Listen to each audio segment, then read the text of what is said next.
पाकिस्तान की एक सुनसान सड़क पर रात के अंधेरे में एक आदमी बदहवास होकर भाग रहा था। उसकी सांसें फूली हुई थी और तभी एक तेज रफ्तार ट्रक आई, एक जोरदार टक्कर हुई और वो आदमी वहीं पे कुचला गया।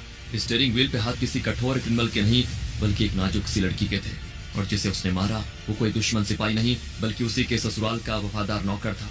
ये लड़की कोई पाकिस्तानी नहीं थी, ये थी भारत की बेटी, एक रॉ एजेंट जो पाकिस्तानी आर्मी के ब्रिगेडियर के घर में उनकी बहू बनकर रह रही थी।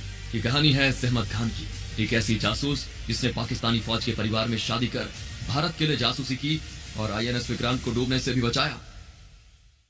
साल 1971 भारत और पाकिस्तान के बीच जंग के बादल मंडरा रहे थे। इस पाकिस्तान जो आज बांग्लादेश है वहां कत्लेआम हो रहा था। कश्मीर का एक बिजनेसमैन हिदायत खान, उनका कारोबार ड्राई फ्रूट्स और कारपेट्स का था जो भारत से पाकिस्तान तक फैला हुआ था।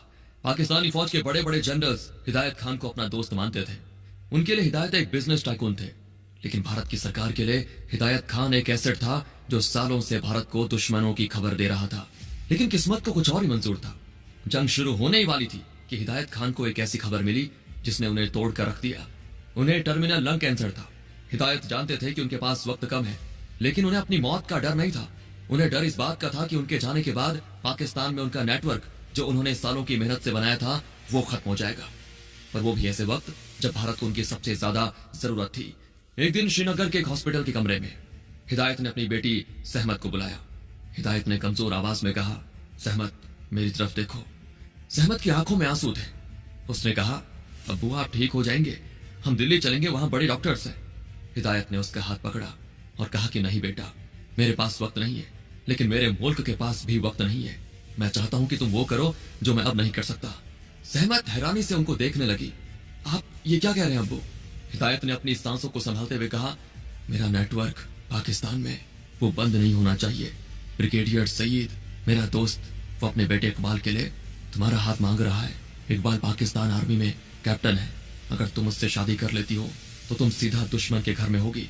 वहां से तुम वो सब जान पाओगी जो हमारी फौज को बचाने के लिए जरूरी है। सहमत कांप उठी, लेकिन अब्बू मैं तो कॉलेज जाती हूँ, मुझे ये सब नहीं आता, और अभिनव मेरी सगाई हो चुकी है। हिदायत ने कहा, बेटा आज भारत माँ को तुम्हारी जरूरत है, लेकिन अगर तुमने मना कर दिया तो मैं मजबूर नहीं करूंगा। वैसे भी सहमत के दिमाग में तूफान चल रहा था। एक तरफ उसका प्यार, उसकी पढ़ाई, उसका आरामदायक जीवन, और दूसरी तरफ उसके मरते हुए पिता की आखिरी ख्वाहिश और देश का सवाल। लेकिन उसने अपने पिता की आखिरी इच्छा से सहमत होकर अपनी खुशियों की बलि देने का फैसला किया। उसने अपने आंसू पहुंचे और कहा, मैं तैयार हूं अब्बू, मैं जाऊंगी। बस यही वो लम्हा था जब एक मासूम लड़की मर गई और एक जासूस का जन्म हुआ।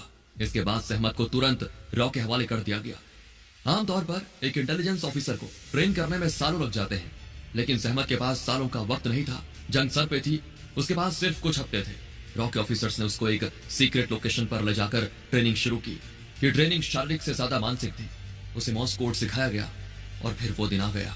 सहमत की शादी इकबाल सईद से हो गई और अब वो सहमत खान नहीं थी, वो बेगम सहमत इकबाल सईद थी, रावलपिंडी पाकिस्तान में रहने वाली एक फौजी अफसर की बीवी। सहमत अब ब्रिगेडियर सईद के घर में थी। यहाँ हर रोज पाकिस्तान आर्मी के बड़े ऑफिसर्स आते थे। यहाँ जंग की प्लानिंग होती थी, यहाँ भारत को बर्बाद करने की प्लानिंग बनाई जाती थी। सहमत ने आते ही अपने आप को एक आदर्श बहू के रूप में ढाल दिया। सुबह जल्दी उठती, सबके लिए नाश्ता बनाती, सास ससुर की सेवा करती। इकबाल उसका पति एक शरीफ आदमी था। वो सहमत से प्यार करने लगा था, उसकी परवाह करता था।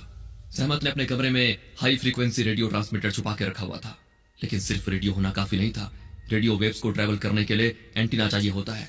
सहमत बाथरूम में छुपके से एक कॉपर वायर खिड़की से बाहर निकालती थी और उसे एंटीना की तरह इस्तेमाल करती थी। वो बाथरूम में जाकर ट्रांसमीटर का यूज करती और मॉर्स कोड के जरिए खबर भारत तक पहुंचाती।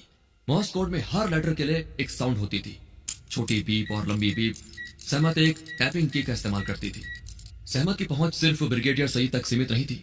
वो जनरल याहा खान, जो उस वक्त पाकिस्तान के प्रेसिडेंट और चीफ मार्शल लॉ एडमिनिस्ट्रेटर थे, उनके पोते पोतियों को पढ़ाने भी जाती थी। सहमत छोटी छोटी बातें नोट करती, कौन सी बटालियन कहाँ जा रही है, ऑफिसर्स की छुट्टियां क्यों कैंसिल हो रही हैं, रावलपिंडी में इतनी हलचल क्यों है। वो हर एक खबर रॉ तक भेज रही थी। उसके भेजे गए कोर्ट्स ने भारत को बताया कि पाकिस्तान वेस्ट में नहीं ईस्ट में कुछ बड़ा प्लान कर रहा है। नवंबर 1971, जंग बस शुरू होने वाली थी। ब्रिगेडियर सईद और इकबाल अक्सर देर रात तक मैप्स और फाइल्स के साथ बिजी रहते थे।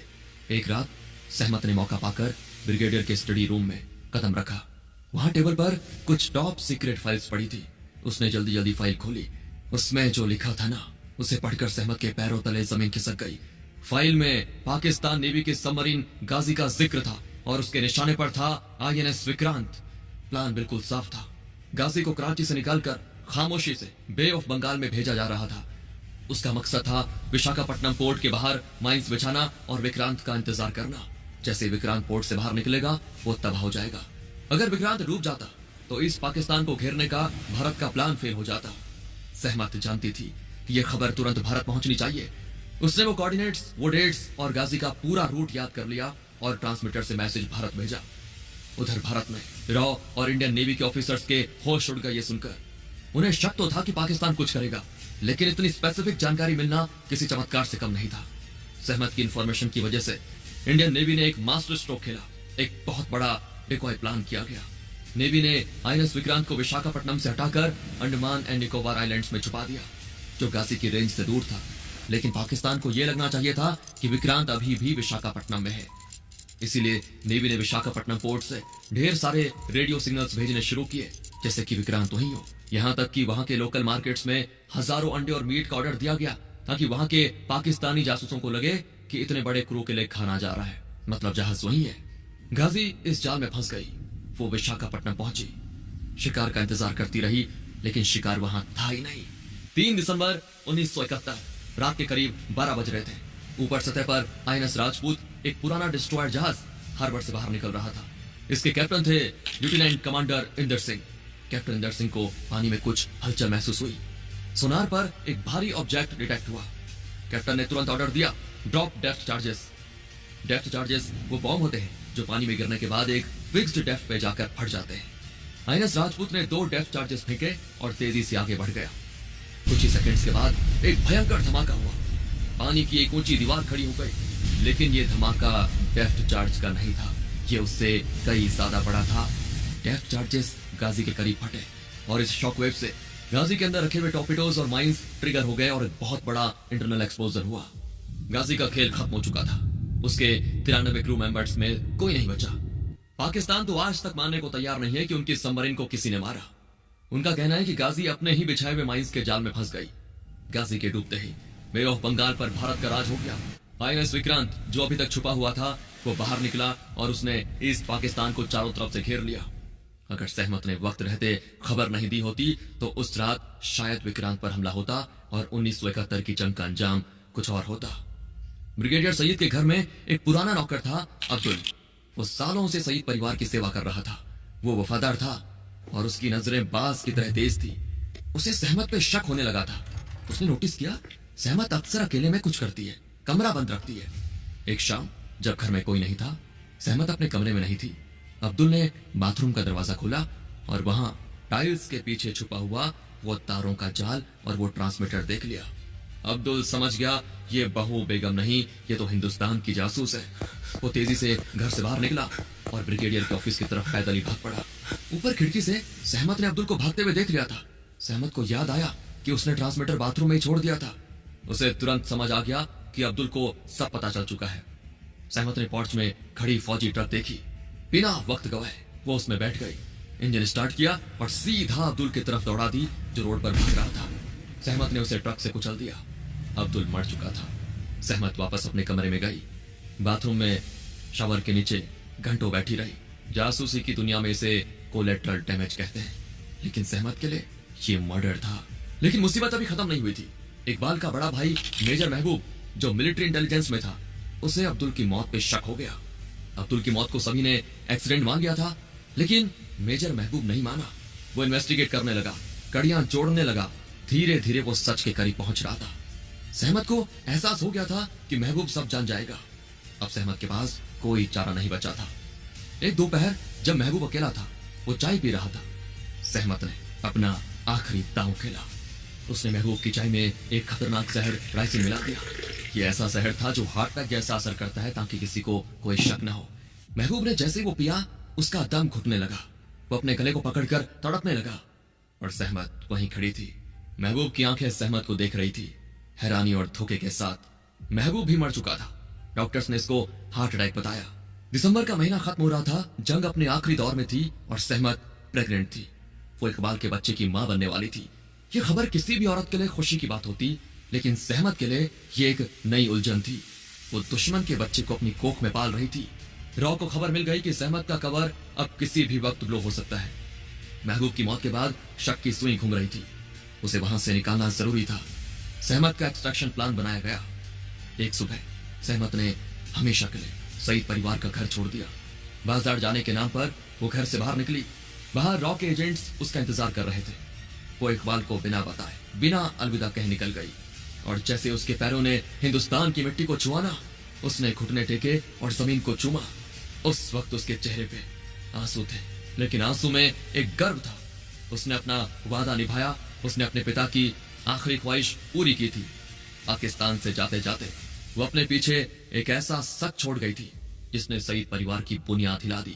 ब्रिगेडियर सईद और इकबाल को पता चल गया कि सहमत भारत की जासूस थी। ब्रिगेडियर सईद ने इकबाल से कहा, हमने एक सांप को दूध पिलाया इकबाल, हमने अपने घर में अपने दुश्मन को पनाह दी। इकबाल टूट जाता है और कहता है, जिसे मैंने दिल दिया उसने मुझे इतना बड़ा धोखा दिया। हालांकि भारत लौटने के बाद सहमत डिप्रेशन में चली गई। वो रात भर सो नहीं पाती थी। अब्दुल का चेहरा, महबूब की मौत और इकबाल का धोखा खाया हुआ चेहरा उसे सोने नहीं देता था। उसके पिता की मौत हो चुकी थी। वो अब अकेली थी। उसके पास करोड़ों की दौलत थी, लेकिन उसने सब कुछ ठुकरा दिया। सहमत ने फैसला किया कि वो अपनी बाकी जिंदगी प्रायश्चित में बिताएगी। वो पंजाब के मलेरकोटला चली गई। मलेरकोटला वो जगह थी जहां अब्दुल का परिवार रहता था। वहां रहकर उसने अपनी पहचान छुपा ली। किसी को नहीं पता था कि यह साधारण सी दिखने वाली औरत जो रोज गरीब बच्चों को पढ़ाती है, असल में भारत की सबसे बड़ी जासूस है। लेकिन कहानी यहाँ पे खत्म नहीं होती। सहमत की कोख में बच्चा था। उसका पुराना प्रेमी अभिनव अभी भी उसका इंतजार कर रहा था। अभिनव ने उसे अपनाया, उसके हालात को समझा, लेकिन सहमत ने शादी करने से मना कर दिया।